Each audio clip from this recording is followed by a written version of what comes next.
He says, true autonomous vehicles may use ground-penetrating radar and short-wave infrared cameras or communicate with smart lane marker dots.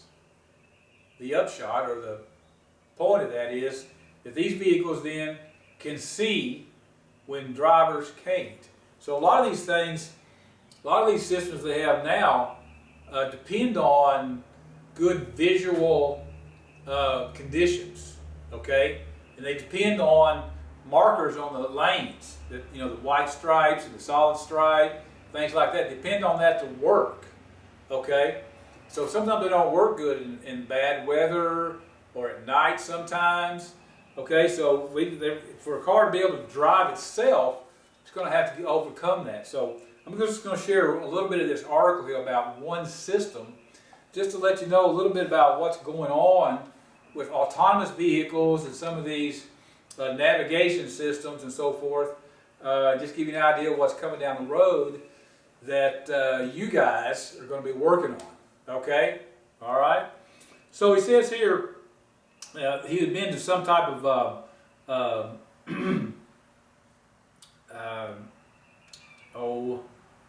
trade show. Right, there's the word I'm looking for. He'd been to a trade show, tech-oriented deal, and he comes back and he's writing a story about this. He says, meanwhile, a number of companies are rethinking how vehicles see the road and the hazards through new sensors, as well as incremental enhancements in cost reductions to existing radar, sonar, LiDAR, in order to improve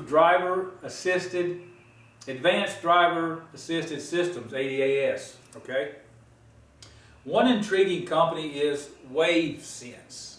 Okay, WaveSense, and it's ground penetrating radar. Okay, ground penetrating radar, or GPR. Okay, so again, this is something not in the book.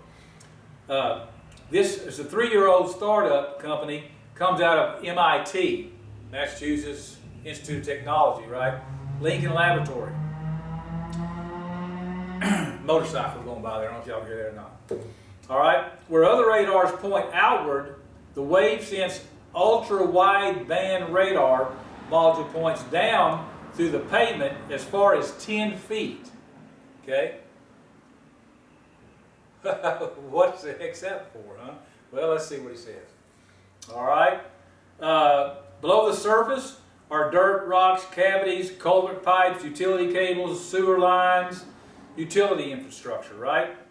And the occasional metal tooth chipped off an excavator, and metal beams if the road is elevated, right? If it's a bridge. WaveSense vehicles pre-scan highways, so an autonomous vehicle has a reference data to compare to its onboard real-time map as it's being driven. So we've got a map. The GPS system puts us on the map. We're going down I-40, right? It knows we're going down I-40, or it knows we're going down 15th Street or Reno Street right behind my house, right? It knows we're on Reno Avenue, and it knows we're going east, okay? But what else can we know here, all right? All that stuff's above ground. WaveSense vehicles pre-scan the highway, so an autonomous vehicle has a reference data to compare to its onboard real-time map as it's being driven, according to Brian Stanley, a WaveSense co-founder and the company's chief technical officer. The WaveSense system came out of military project. Imagine that, right? So a lot of these control systems, like this, radar and sonar and other things that we have on the cars, came from the military. Okay? Military project using a 9-ton vehicle deployed in Afghanistan in 2013, where visibility is often obscured by sand, dust, okay? Visibility is often, or lack of pavement lines, okay, where we don't have the lines on the pavement, no signs, or as he says here, deliberately wrong signs if you're in Afghanistan, right? Some of you guys have been in the military, probably attest to that. And intermittent, harassing fire. The test roads were pre-mapped, okay?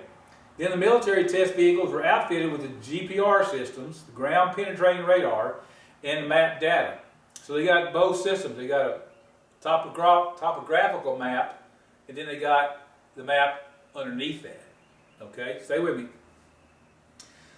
Once on the roadway, field or path, excuse me, was mapped, tanks, armored vehicles, and supply trucks could find their way at speed with restricted access, or restricted vision, I'm sorry, day or night. So they could travel down a dirt path, you know, at speed, whatever that 9-ton vehicle can do in Afghanistan, right?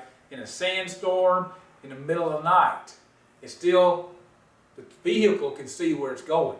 They got a GPS signal, and then they know what's underneath it to keep it on course. They're combining those two systems. All right, pretty cool stuff. So think about putting this on your car, on your grandma's Buick, right?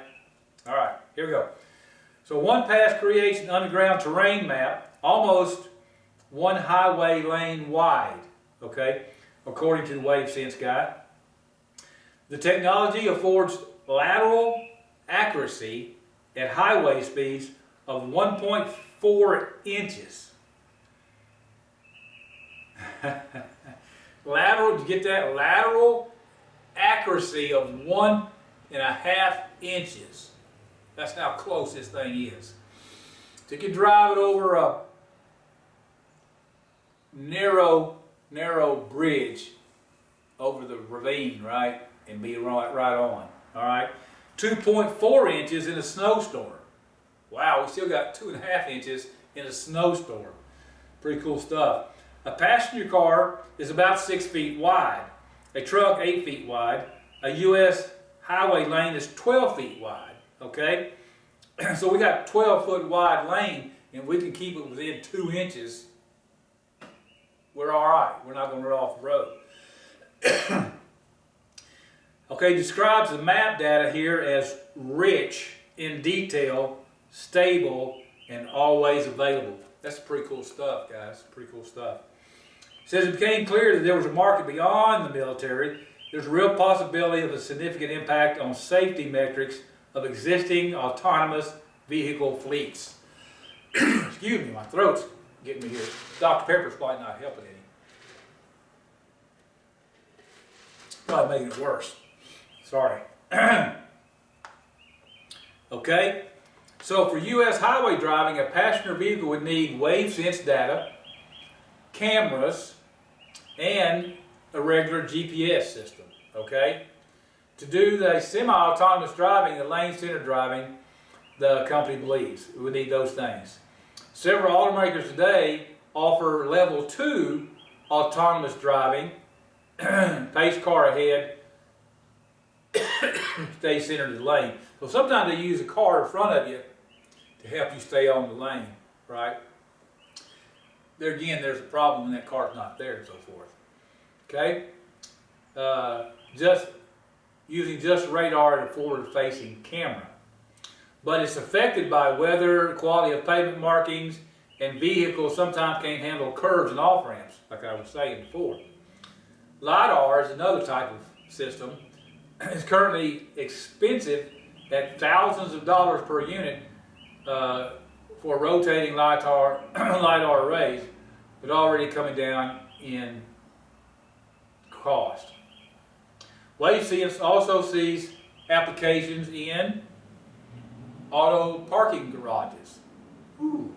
WaveSense would create a map based on the features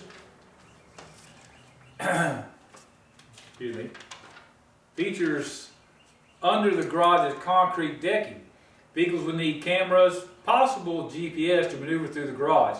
So sometimes when you get inside a garage, those parking garages, you lose your GPS signal. But this ground penetrating radar doesn't need that as much.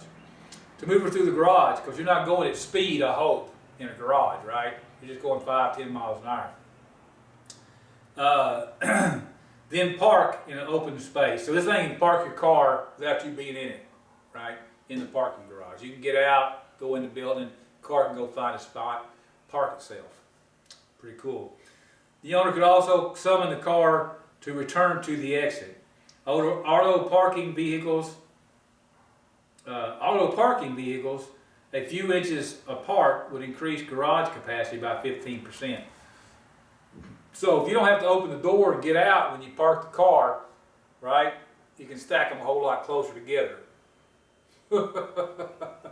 Which also means that they gotta be pretty accurate, you know, within that 1.5 inch to get those cars parked.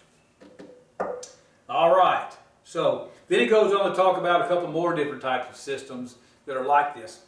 I won't read all that to you right now. I just thought I'd share that one with you. Excuse me. All right, so pretty cool. This is March of 2020, Motor Magazine. All right, pretty good stuff. So, all right, 41 minutes here.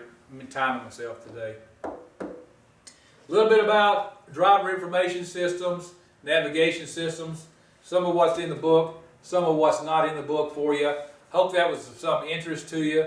Go ahead and do, again, these questions at the end of the chapter, the review questions and the chapter quiz. And then please go ahead and watch that 5-minute video on from the Washington Post newspaper, where they hack into that Chevrolet Volt and see what's going on there, okay? The amount of information they're pulling out of your phone and out of your car that they don't share with you. There's surely some legal questions there about who owns that property and that information and who shared it with who and all that kind of stuff. So it's a new world we live in. Don't be surprised about that, okay? There's a lot of that stuff going on today, okay? So after this week, when we got 3 more weeks to go, I'm not looking at a test really for a final test in this class, okay? Just stay engaged, keep doing the homework, keep watching the videos, keep learning, ask questions, and so forth. In the meantime, stay safe, stay well fed. I know I'm trying to. Getting to be friends with the refrigerator, you know, like everybody says. But get out when you can. Just say, I'm here in the garage today. It's a really beautiful day. It's Monday, actually. And so, hope you guys are doing well. I'm going to close it out. All right? Thanks for watching.